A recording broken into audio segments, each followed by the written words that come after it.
Brianna Wallace was 18 years old when her mother left and never came back, and for the next 20 years she raised 4 children, her own 4 siblings, on a cocktail waitress salary, a prayer, and a silence so complete that none of the 4 kids she raised ever fully understood what she had given up until the morning they walked onto the Family Feud stage together, and Steve Harvey asked a question that was supposed to be simple. The Wallace family arrived at the Family Feud studio in Atlanta on a Thursday in October.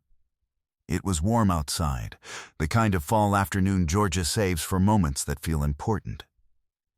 Brianna, 38, walked in first, the way she always walked everywhere, slightly ahead, scanning, making sure it was safe before the others followed. Behind her came Marcus, 28, who had just finished his nursing degree at Georgia State. Then Destiny, 25, who worked at a nonprofit and had Brianna's same quiet eyes. Then twins Jerome and Jasmine, 22, who were technically adults, but still leaned into Brianna the way children lean into a parent when they are unsure of a new room. Steve Harvey was doing warm-up with the audience when the Wallace family took their positions.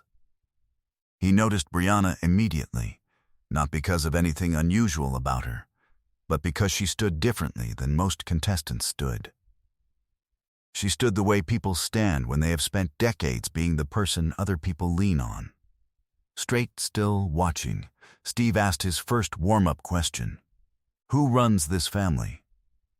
The 4 younger siblings pointed at Brianna in unison, without hesitation, without looking at each other.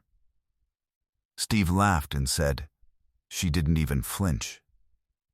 Brianna said, "I never do." The audience loved it. But nobody in that studio knew what that sentence had actually cost. Brianna Wallace's mother, Diane, left on a Sunday in April, 20 years before this taping. Brianna was 18. Marcus was 8. Destiny was 5. Jerome and Jasmine were 2 years old, barely walking, still in diapers, not yet able to say her name properly. Diane left a note on the kitchen counter that said she needed to find herself. She took her car and a suitcase and left $412 in an envelope with Brianna's name on it. $412 was all the money in the house. The rent was $600. There was formula in the cabinet for 3 days. Brianna did not call child services. She did not call her grandmother, who was 67 and ill in Louisiana. She did not call her father, who had not been in the picture since Jasmine and Jerome were born. She called her manager at the restaurant, where she had been working weekends, and asked if she could pick up every shift available starting immediately. Then, she put Marcus to bed, changed the twins, sat in the kitchen, and counted the $412 4 times. And cried in a way she would later describe as the last time she cried for herself for a very long time. She got a second job 6 weeks later. A third job 6 months after that. She cycled through cocktail waitressing, diner work, cleaning services, and overnight stocking at a grocery store. Whatever allowed her to be home by the time Marcus needed to leave for school. She learned to cook in bulk on Sunday afternoons. She learned to fix a washing machine from a YouTube video at midnight when the laundromat bill was too expensive. She learned to talk to a school counselor about Marcus's behavior without revealing what was happening at home, because she had learned very quickly that the wrong word to the wrong official could result in someone coming to the apartment and separating the 4 children she was raising into different foster families. She couldn't let that happen. She would not let that happen. She told the kids their mother was away. She told them their mother was dealing with some personal difficulties. She told them their mother loved them very much. She told them this for 3 years, until Marcus was 11 and too old and too smart not to ask the question she had been dreading since the day Diane left. She's not coming back, is she? Brianna had said, "I'm right here, Marcus. I'm not going anywhere." That was the lie. not a cruel one. The kindest kind. Because Brianna went somewhere every single day, she just always came back. She gave up college. She had been accepted to Georgia State on a partial scholarship 6 weeks before Diane left. She deferred 1 year. Then another. Then she stopped deferring. She told the twins, when they were old enough to understand, that she had made a choice, and that every choice closes a door, and that wasn't anyone's fault. She believed it when she said it. Most days. She missed her own 20s. She missed dating. Her friends drifting away because she could never come to anything. She missed the particular feeling of being young and unencumbered that she watched other people her age experience through social media in the small hours of the night when she was feeding babies and checking homework and paying bills. She built a life she had not chosen, and she built it so well and so solidly that the children inside it never once felt the weight of what holding it up had required. And then she said something that changed everything, but not during the game. During the commercial break. While waiting for filming to resume, Marcus leaned over and asked Brianna a quiet question. "Do you ever regret it?" Brianna thought for a moment. She said, in a voice that was low but that happened to be picked up by a lapel microphone still active from the last segment. "Not one single day." Steve Harvey was walking back to the podium when he heard it through his earpiece. His producer had flagged it. He stopped mid-step. He looked at the floor for a moment. Then he looked at Brianna. When filming resumed, Steve put down his cards. "I need to take a minute," he said, "because I just heard something during that break that I have to respond to." The studio fell completely silent. Steve asked Brianna directly, "How old were you when you took over?" 18, she said. "And how long did you do it alone?" 20 years, she said, give or take. Steve took off his glasses and rubbed his eyes. He pressed his lips together. He looked at the audience, and then at the cameras, and then back at Brianna. "Stop the game," he said. "We're going to stop the game for a minute." He stepped off the podium and walked to Brianna. He stood in front of her for a moment before speaking. "Let me tell you something," Steve said. "I was homeless for 3 years. Living in a 1976 Ford Tempo, showering in gas station bathrooms, eating whatever I could find, and I only had to do that for myself. I was one person, no one depending on me. And it almost broke me." He paused. "You did what you did for 4 people. 4 little people who needed everything. For 20 years, you didn't ask for a medal. You didn't even ask for anyone to know." Brianna's hands were folded in front of her. Steve said, "Because 38 years ago, you were me, except I had it easy compared to you." He reached into his jacket pocket and pulled out his phone. Producers in the wings exchanged alarmed looks. Steve waved a hand without looking at them, the universal signal for, "I know what I'm doing."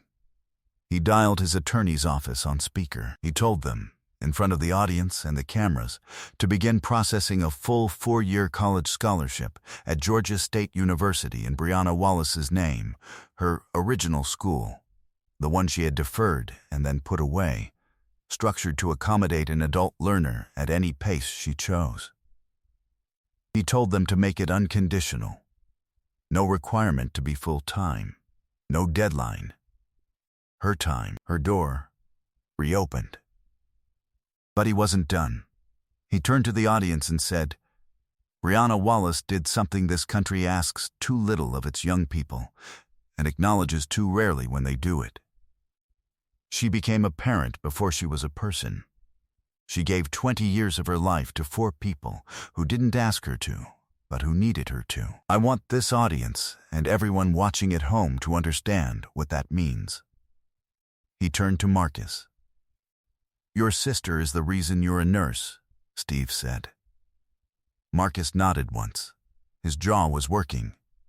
and I'm going to make sure that for the next 20 years, someone is looking out for her. He announced that the Wallace family would receive not only the full game prize, but an additional grant of $35,000 established through his foundation, allocated for any purpose Brianna chose: her education, a vacation she had never taken, a savings account that was only hers, or all three.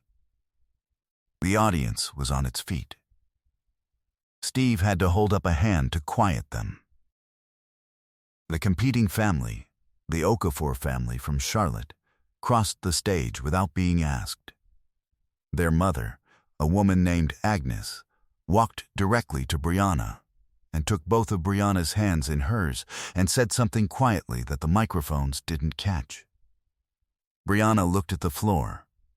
When she looked up, she was smiling in a way she hadn't smiled for the entire taping. Loose, unguarded, without the particular steadiness she maintained for everyone else. When the episode aired 11 weeks later, it drew 61 million views in the first 48 hours. The hashtag Brianna Wallace trended nationally for 9 days. More than 4,000 people left comments describing a sibling, a cousin, a neighbor who had done the same thing, raised a family that wasn't technically theirs, at an age when they should have been raising themselves. 3 months after the taping, Brianna enrolled in a literature course at Georgia State. Part-time, Tuesday evenings, while Marcus covered dinner at home. She said she chose literature because she had spent 20 years reading books aloud to children who fell asleep before the last chapter, and she had always wanted to find out what happened at the end. A year after the taping, Marcus graduated with his nursing degree. In his commencement speech, he referenced his sister in one sentence: "Every good thing I am is something she built." He didn't elaborate. He didn't need to. 5 years later, Brianna Wallace completed her undergraduate degree. She walked across the stage at Georgia State at 43 years old, and 4 people in the audience stood before anyone else: Marcus, Destiny, Jerome, and Jasmine, making enough noise that the faculty on stage couldn't help but look. Steve Harvey called her the night before her graduation. He said he just wanted to confirm she was going. She said she was. He said, "Good, you started that degree 20 years late. You're right on time." Today, Brianna is pursuing a master's degree in social work, specializing in kinship caregivers, the brothers and sisters and aunts and cousins who step in when parents leave, who raise families they didn't create, who do it in silence because no one has ever given them a form to fill out or a title to claim. She is the person for those people that she never had. She is building the door she was never given a key to. Some people inherit a life. Some people build one. And some people build not just their own, but 4 others' lives, simultaneously, silently. With no blueprint and no backup plan, and no one asking whether they are okay. Brianna Wallace was 18 when she became the ceiling that kept 4 children from falling. She is 43 now. And she is, for the first time, allowing herself to live inside the house she built. If this story moved you, if it made you think of someone who gave everything without ever being asked, make sure to subscribe and hit that thumbs up button. Share this with someone who needs to know that the quiet ones, the steady ones, the ones who never flinch, they deserve to be seen. Have you ever known someone who raised a family that wasn't theirs? Let us know in the comments. And ring that notification bell for more stories that remind us what sacrifice actually looks like.